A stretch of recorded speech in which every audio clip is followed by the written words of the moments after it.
I beseech my colleagues, I will read any book, any magazine, any speech you've given that you want me to read. Read this report. All of you are also modeling what it means to be an attorney general, because we've got an attorney general of the United States who literally thinks her job is to be the president's lawyer and to do whatever the president wants her to do, and thinks that the Department of Justice is the law firm for the president and his political party. I mean, that's a remarkable deformation and diversion of American history. What do shootings, total chaos, and police officers being beaten with flagpoles have to do with secret files? You know the ones I'm talking about. On January 6, 2021, tension gripped the nation's capital as a mob, incited by Donald Trump, stormed the Capitol, threatening the very foundations of democracy. Chaos erupted, law enforcement was overwhelmed, and Trump stood by, failing to restore order. Now he paints Washington, D.C. as a city plagued by crime. But this narrative is a distraction from a deeper crisis, one of truth and accountability, where fear is weaponized for personal gain. Could it be tied to the alleged Epstein files? Thanks, Senator Schumer. We're going to start with questions with Congressman Raskin. Thank you very much, Senator Durbin and Senator Schumer. Thanks for joining us and for your powerful leadership on behalf of the rule of law and the Constitution in New York and all over the country. Your citation of Senator Warnock reminds me of something that Ben Franklin said, where he said, I've observed that wrong is always growing more wrong until there's no bearing it anymore, but that right, however opposed, comes right at last. And so Warnock paraphrased Benjamin Franklin. Well, they were thinking along parallel lines, undoubtedly. Thank you for joining us. I want to recognize my Democratic colleagues who've joined us today. Hank Johnson from Georgia, Ted Lieu from California, Deborah Ross from North Carolina, Chuy Garcia from Illinois, Mary Gay Scanlon from Pennsylvania, and Becca Ballin from Vermont. But I just have a couple of questions for you guys. One is I want to say that when, pursuant to Senator Warnock and Ben Franklin, we get through this nightmare, and we will, and when we reclaim the trajectory of American history for democracy and freedom, and we will, all of you will be remembered by future generations for what you did to stand up for us during this time. And I don't want you to think that anybody doesn't notice, because we do notice what it is you're doing. But I want to ask you this, because in addition to the substantive defense of the rule of law and the Constitution you're engaged in, all of you are also modeling what it means to be an attorney general, because we've got an attorney general of the United States who literally thinks her job is to be the president's lawyer and to do whatever the president wants her to do, and thinks that the Department of Justice is the law firm for the president and his political party. I mean, that's a remarkable deformation and diversion of American history. So although it's indisputable that all of you are Democrats, I don't think you are here to represent the Democrats or the Democratic Party of your state. And I just wonder if you would say a word about what it means to you to be an attorney general and to try to act on behalf of the rule of law and not a political program. Perhaps Attorney General Rowell, if you'd start. Thank you for that question. I serve as the Attorney General of the state of Illinois, and in Illinois, I am independently elected from the governor, and by way of that, I serve the rule of law. I don't serve the governor. I do represent the governor. I represent the agencies within the state, but I serve the rule of law, and I take that distinction very seriously, and I think that the U.S. Attorney General should operate with the same sort of, she shouldn't be loyal to the president, but she should be loyal to the rule of law. That does not mean you're not representing the government and the administration, but you have to do so within the bounds of the rule of law, and we take that very seriously. Is there any one of you who would describe your job as being the governor's lawyer? Exclusively, in any way, okay. So I don't know if anybody wanted to add anything else on this. Yes, Attorney General Campbell. I'll just add, similar in Massachusetts, elected by the people, and I'm accountable to the people in upholding the rule of law and protecting their rights and protecting our state's economy. I would just stress, and I think the NIH case, which we were all a part of, whether it's the first case or even the second iteration of that case to protect access to these critical life-saving medical research, clinical trials. This is billions of dollars that go to every state in the country. We came together not looking at, okay, how do we just protect those who are Democrats or identify as Democrats in this country?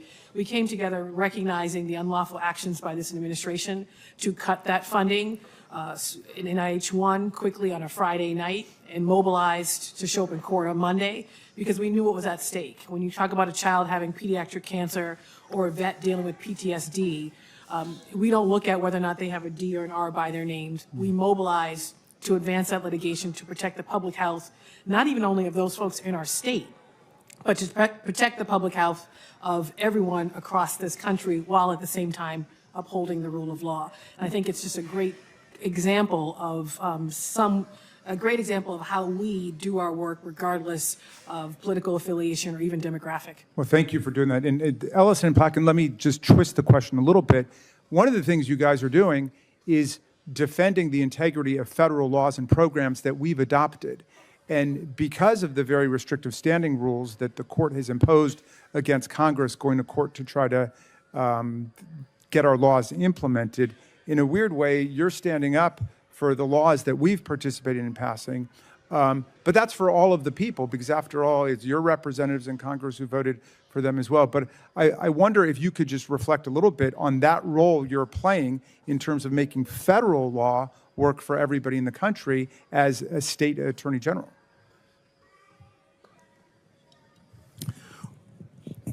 Chairman Raskin, we regard the laws that Congress passes as fundamentally the prerogative of the people who populate this country and send members to Congress. And so for an executive to usurp the role of Congress in appropriations or establishment of agencies or anything like that, we view as an outrageous overreach that simply cannot be tolerated. As I noted in my comments, the things that the president is trying to do, you probably can do if you follow the rules, but you cannot do it vis-a-vis executive order or edict or proclamation or this is how I feel this morning. The fact is that there are procedures that they can follow. They got to go to Congress. You want to abolish the Department of Education. As horrible of an idea as I believe that is, you have to go through Congress to do that. So he's not only doing things that I think are harmful to the American people, he's doing them in a way that is harmful to our system of justice and democracy. Great. And then finally, forgive me. I was just going to note, Representative Raskin, that what you said at the start of this is the core of many of the lawsuits we filed. Article 1 gives this body the broadest powers, particularly when it comes to passing laws, spending money. And a bulk of the cases we have talked about and have brought have been the president. When we say he can't act like a king, it means he can't take actions that you have done and put into law, signed into law by a president, passed by a Congress, and decide on a whim that he wants to, say, convert a Department of Transportation highway program into an immigration enforcement program. That is not what the Constitution allows. And so our lawsuits have been about standing up in many ways for the authority of this body to do the important work that it does. What if the real crime isn't the graffiti Trump keeps shouting about in D.C., but something far more sinister hiding in plain sight? While Trump portrays the Capitol as spiraling into chaos, the truth is D.C. is safer now than it's been in over 3 decades. So why all the noise, panic, and fear-mongering? It's simple. It's not about crime at all. It's about distraction. A smokescreen to draw eyes away from something darker. The Epstein files. Trump once swore he'd release these files to the public, declaring, "We deserve to know the truth." His FBI director echoed that promise. His attorney general even stood on national television, files in hand, claiming the infamous client list was right on her desk. Then silence. Almost overnight, that bold pledge vanished. An unsigned statement claimed the client list never existed. The Justice Department, under Trump's watch, quietly sealed the records indefinitely. The vault was locked, the door shut, and the truth buried again. But Americans aren't blind. Polls show 71% believe Trump knew something about Epstein's crimes before any investigation began. Only 8% think he knew nothing. Nearly 60% are dissatisfied with how he's handled the scandal. The public sees through the distractions. They know a cover-up when they're staring at one. Then came the most alarming twist: the mysterious transfer of Ghislaine Maxwell, convicted of trafficking and abusing minors. She was supposed to serve a hard sentence. Instead, she was quietly moved to a low-security Texas prison, more like a summer camp than a cell block, with no fences, no strict rules, a facility that typically bans sex offenders. The timing raised eyebrows. Just before the transfer, Maxwell met behind closed doors with Deputy Attorney General Todd Blanche, Trump's former criminal defense lawyer. Within 48 hours, her conditions changed dramatically. Democrats on the House Judiciary Committee, led by Congressman Jamie Raskin, demanded answers. Every document, every record tied to that meeting. Was Maxwell rewarded? Was she offered leniency for silence? Or worse, to protect Trump? Some fear the groundwork is being laid for a presidential pardon. Then there's Pam Bondi, one of Trump's closest allies, accused of working tirelessly to keep the Epstein file sealed, not just to shield Trump, but to protect a network of powerful figures tied to Epstein's crimes. Critics argue Bondi's actions crossed the line from politics to outright obstruction of justice. This isn't just about Trump. The Epstein files hold names that could devastate reputations and careers across politics, business, and celebrity circles. That's why the system seems to be bending over backward to keep the truth buried. The victims, those who suffered at Epstein and Maxwell's hands, are betrayed again. Families weren't even notified of Maxwell's transfer. To them, justice feels mocked. Even the courts have taken notice. A federal judge recently slammed Trump's legal team, rejecting their push to unseal select grand jury documents as a stunt for appearances, not genuine transparency. The message is clear. This isn't about truth. It's about damage control. Look at the pattern. Trump promised openness. His team echoed it. Then reversed course. The files were sealed. The client list denied. Maxwell quietly moved. Secret meetings held behind closed doors. It all paints a picture of a deliberate cover-up to shield powerful names and bury accountability. While this unfolds, Trump keeps pounding the table about DC crime, a claim that doesn't hold up to the facts. Allies like Kash Patel and Dan Bongino scramble to keep pace. Pam Bondi faces growing accusations of manipulating the justice system. Even Trump's loyal base is starting to whisper that something's not right. This isn't speculation.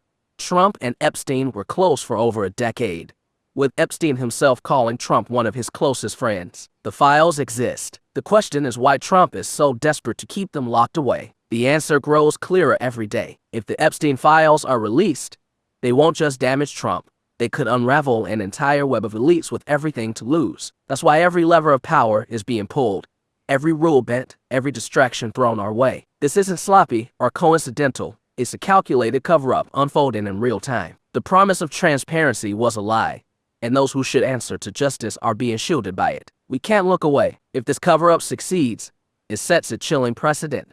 Justice in America is only for the powerless, while the powerful rewrite history to protect themselves. What do you think? Is a cover-up happening? Share your thoughts below. If this breakdown matters to you, don't just scroll away. Share it. The truth only survives if we refuse to let it be buried.